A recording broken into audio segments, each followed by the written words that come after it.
Dear Dolores. I saw Dr. Shirley play the piano. He's like a genius, I think. Come on, take it easy. I prefer not to get grease on my blanket. Ooh, I'm gonna get grease on my blanket. Tony's such an interesting character because he's so street smart and so oblivious. And you know, he's so smart in certain ways and so oblivious in others.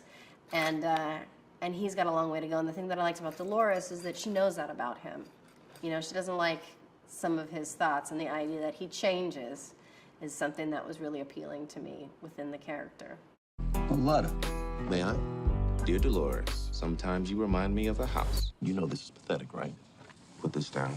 The distance between us is breaking my spirit. Falling in love with you Was the easiest thing I have ever done. P.S. Kiss the kids. That's like clanging a cowbell at the end of Shostakovich's 7. That's good. It's perfect, Tony. They loved each other until they died, and I think they, you know, sort of came to rely on each other very, very much. And the idea that he left, I think, was hard for her. You know, he would go to work maybe all night at the Copa, but he still came home every day, and their family was very important to them. And looking into the letters and reading the real letters between the two of them, and seeing how much they missed each other, and probably how difficult it was for her to be, you know, home with the two of them without him, and worrying about him on the road. Anyone can sound like Beethoven. But your music, what you do, only you can do that. The beautiful part about being able to play Dolores is I got to speak to the family. I got to speak to everybody. I got to speak to her brother, her brother-in-law, her, you know, her children, of course. You know, Nick and Frankie are here.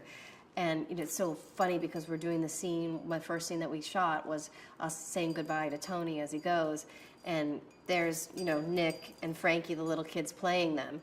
And then here's the real Frankie with his uncle and his other uncle playing the grandfathers. And you have sort of these real people in the scene playing their older relatives while the younger people are playing them, and it just is a really interesting dynamic, but it's wonderful. And, you know, as an Italian American, I'm very familiar with the dynamics, and so it feels very comfortable to me. Pick it up, Tony. Squirrels would have ate it anyway. Pick it up.